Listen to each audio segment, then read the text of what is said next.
नमस्कार दोस्तों। रेकी ये वर्ड शायद आपने कभी न कभी तो जरूर सुना ही होगा। अगर नहीं तो भी कोई बात नहीं, क्योंकि आज की इस वीडियो में हम रेकी के बारे में सब कुछ जानने वाले हैं। रेकी एक कुदरती उपचार पद्धति है और पिछले कई डेकेड से लोग उसका लाभ ले रहे हैं। रेकी एक जापानीज वर्ड है और जापानीज में रे मीन्स यूनिवर्स और की का अर्थ एनर्जी यानी कि एक शक्तिशाली ऊर्जा का प्रवाह कहा जाता है। दोनों शब्दों के जुड़ाव से रेकी का अर्थ ये होता है कि ब्रह्मांड की अनंत ऊर्जा को खुद के शरीर में प्रवाहित करके हीलिंग करना। ये रेकी हीलिंग से किसी भी तरह की बीमारी दूर हो सकती है।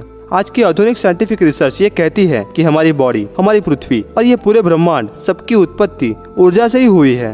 और नेचुरल ये कि जब हमारी गाड़ी में पेट्रोल खत्म हो जाता है तब वो गाड़ी चलना बंद कर देती है। इसी तरह जब भी हमारे शरीर में ये ऊर्जा का प्रवाह रुक जाता है या कम हो जाता है तब हमें बीमारी आती है, शरीर अशक्त रहता है। हम ये बीमारी को दूर करने के लिए नॉर्मली डॉक्टर के पास से मेडिसिन लेते हैं, जिससे हम ठीक भी हो जाते हैं और कभी कभार ये बीमारी को हम बहुत लंबे समय के बाद दूर कर पाते हैं। अगर हम रेकी उपचार पद्धति को सीख ले, उसके बारे में जान के उसकी प्रैक्टिस करें तो हम पूरी जिंदगी तंदुरुस्त रह सकते हैं। बीमारी आने से पहले हम उसका उपचार कर सकते हैं और साथ साथ दूसरों को भी रेकी के माध्यम से ठीक कर पाएंगे।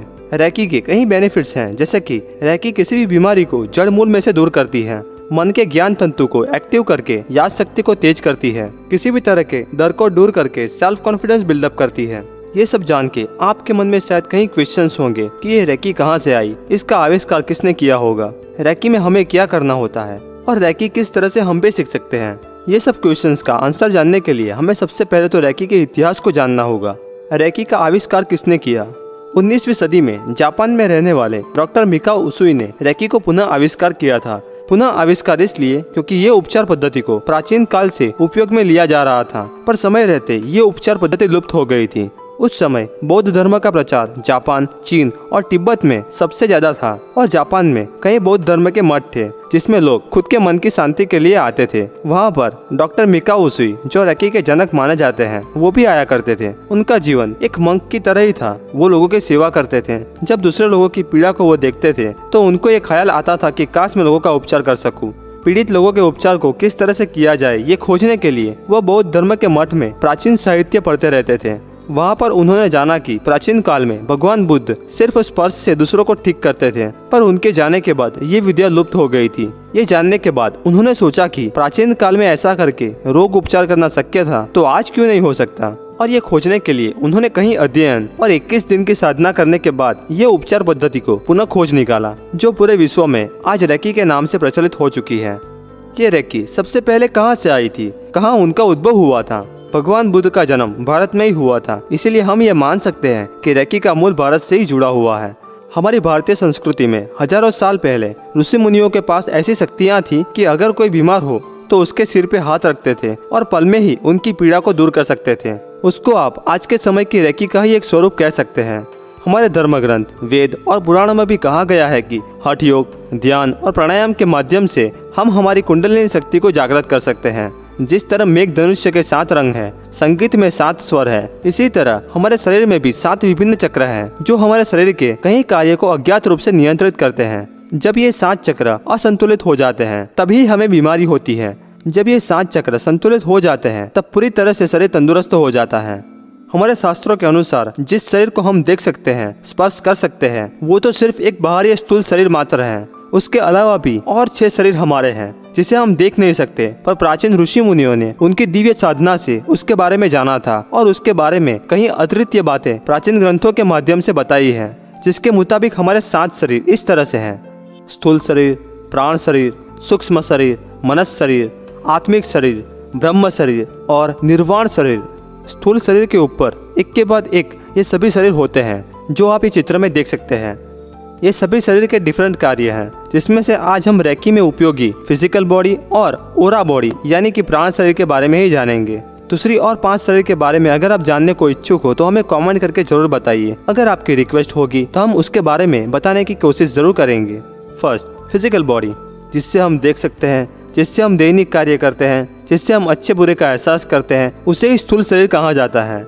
किसी भी बीमारी को जब ये फिजिकल बॉडी में देखी जाती है तब भले ही वो बीमारी आपने आज ही देखी हो, पर ये बीमारी की शुरुआत 7 से 8 साल पहले से ही हो चुकी होती है। किसी भी बीमारी का उद्भव सबसे पहले प्राण शरीर यानी कि ओरा बॉडी में ही होती है। उसके बाद ही ये बीमारी फिजिकल बॉडी में एंटर होती है। अगर हम बीमारी फिजिकल बॉडी में आए उससे पहले ही उसका उपचार कर लें तो हम तभी वो बीमारी को जड़ मूल से दूर कर सकते हैं। ये किस तरह हम कर सकते हैं वो जानने के लिए हमें ओरा बॉडी को समझना होगा। सेकंड, ओरा बॉडी यानी कि प्राण शरीर। ओरा यानी कि दिव्य ज्योत, जिसको वैज्ञानिक रूप से आप ह्यूमन एनर्जी फील्ड भी कह सकते हैं। ये एनर्जी फील्ड हमारे शरीर के चारों ओर होते हैं। यही वो शरीर है जिसके माध्यम से ही हमें जीवन जीने की प्राण शक्ति या ऊर्जा मिलती रहती है, जिसको हम हमारी आंखों से नहीं देख सकते, पर आज के समय में क्लियर फोटोग्राफी के माध्यम से आप ये ओरा को देख सकते हैं। ये एनर्जी फील्ड इस तरह से बना हुआ होता है जिससे हमारे फिजिकल बॉडी में किसी भी प्रकार की नेगेटिव एनर्जी एंटर ना हो सके। जब ये आभा मंडल यानी कि एनर्जी फील्ड कम हो जाता है तब हम नॉर्मली कहते हैं कि मुझे अशक्ति जैसा कुछ फील हो रहा है, कुछ काम करने का मन नहीं हो रहा है। ये एनर्जी फील्ड प्रभावशाली इंसान के आसपास सबसे ज्यादा होते हैं। कई बार आपने ये सुना होगा कि मैं इस इंसान से मिला तो मुझे कुछ अनोखी अनुभूति हुई, या कोई महान हस्ती से आप मिलते हैं तो कुछ अनोखी फीलिंग आपको होती है। वो इसीलिए होता है क्योंकि उनके एनर्जी फील्ड का विकास आम इंसान से कहीं ज्यादा हुए होते हैं। अगर हम चाहे तो रेकी के सही अभ्यास से हम ये एनर्जी फील्ड को डेवलप कर सकते हैं, शारीरिक और मानसिक प्रॉब्लम को दूर कर सकते हैं। ये प्राण शरीर 7 विभिन्न भागों में विभाजित है, जिसे शरीर के 7 शक्ति केंद्र या 7 चक्र भी कहा जाता है। ये 7 चक्रों के नाम इस प्रकार है: मूलाधार चक्र, स्वाधिष्ठान चक्र, मणिपुर चक्र, हृदय चक्र, विशुद्धि चक्र, आज्ञा चक्र और सहस्त्रार चक्र। ये सभी चक्र के डिफरेंट कार्य हैं जो अज्ञात रूप से कार्य करके हमारे शरीर को नियंत्रित करते रहते हैं। हमारे प्राचीन ऋषि मुनियों ने उनकी दिव्य शक्तियों से चक्रों के बारे में विस्तार से बताया था कि जब ब्रह्मांड की कॉस्मिक एनर्जी का कनेक्शन ये 7 चक्रों से हो जाए तब ये सभी चक्र गतिमान हो जाते हैं।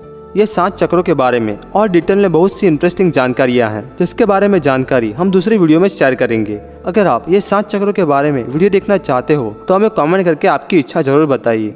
रेकी में हमें क्या करना होता है? जिस तरह भगवान बुद्ध स्पर्श से किसी भी बीमारी को ठीक कर देते थे, इसी तरह अगर हमारी ये 7 चक्र एक्टिव हो जाए तो हमें भी इसी तरह की कुदरती रोग उपचार शक्ति प्राप्त हो जाती है। तो अब क्वेश्चन ये आता है कि ये शक्ति को जागृत कैसे करें? ये प्रश्न का उत्तर भी हमारे पुराणों में ही छुपा हुआ है, जिसके मुताबिक 3 तरह से हम ये शक्तियाँ प्राप्त कर सकते हैं। जिसमें पहला, कुंडलिनी शक्ति को जागृत करके, जो सांसारिक इंसान के लिए पॉसिबल नहीं है। दूसरा, प्राणायाम के माध्यम से, जिसमें भी बहुत सारे अभ्यास की आवश्यकता होती है जो आज के समय में बहुत कम लोग कर पाते हैं, सो ये भी सभी के लिए पॉसिबल नहीं है।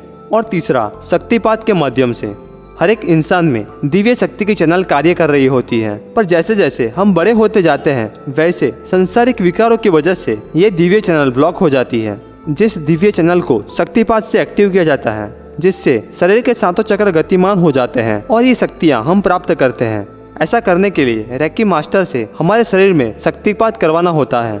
शक्तिपात करने से ब्रह्मांड की सतत बहती चैतन्य शक्ति बिना कोई अवरोध के आपके शरीर में बहने लगती है, जिससे आप किसी भी बीमारी से मुक्त हो सकते हैं। और आप ये जीवन शक्ति के प्रवाह को खुद के माध्यम से दूसरों में प्रवाहित करके दूसरे लोगों के सारवार भी कर सकते हैं। और एक खास बात कि ये रेकी सिर्फ अच्छे कार्य के लिए ही है, इससे किसी को भी कोई हानि नहीं होती है। तो अब क्वेश्चन ये आता है कि ये रेकी को कैसे सीखा जाए? रेकी सालों से गुरु शिष्य परंपरा से ही सिखाई जा रही है, जिसमें 3 अलग अलग लेवल होते हैं। रेकी की फर्स्ट डिग्री में खुद के शरीर को नियंत्रित करना सिखाया जाता है और रेकी मास्टर आपके शरीर में शक्तिपात करके आपके 7 चक्रों को एक्टिव करते हैं और उसके बाद आपको 21 दिन तक रेकी हीलिंग की प्रैक्टिस करनी होती है। सेकंड डिग्री में खुद के माध्यम से दूसरों को हीलिंग किस तरह से किया जाए वो करना सिखाया जाता है। थर्ड डिग्री और फोर्थ डिग्री में रेकी मास्टर और ग्रैंड मास्टर बनने की तालीम दी जाती है, जिसे सीखने के बाद आप खुद दूसरों को रेकी हीलिंग सिखा भी सकते हैं।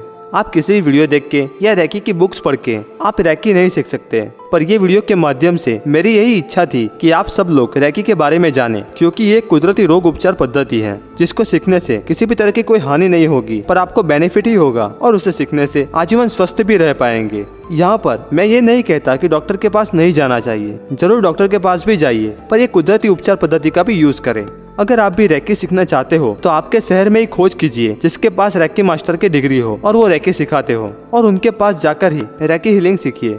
आशा करता हूँ कि ये वीडियो आपको रेकी क्या है वो समझने में थोड़ी सी हेल्प कर पाई होगी। अगर आपने रैकी हीलिंग सीखी है या ये वीडियो देखने के बाद रैकी हीलिंग सीखने के लिए इच्छुक हो तो हमें कमेंट करके जरूर बताइए। अगर आपके मन में रैकी के संदर्भ में किसी भी तरह के क्वेश्चंस हैं तो हमें जरूर कमेंट करके बताइए। हम आपके क्वेश्चंस का आंसर देने की जरूर कोशिश करेंगे। दोस्तों, अगर आपको ये वीडियो पसंद आई हो तो जरूर ये वीडियो को लाइक करें। अपने परिवार या दोस्तों के साथ व्हाट्सएप या फेसबुक पे भी ये वीडियो को जरूर शेयर करें। ऐसी और भी वीडियो देखना चाहते हो तो हमारे चैनल डिजायर हिंदी को अभी सब्सक्राइब करें और बाजू में बने बेल के आइकन को भी प्रेस कर दीजिए, जिससे आपको हमारी आने वाली वीडियो की नोटिफिकेशन मिलती रहे।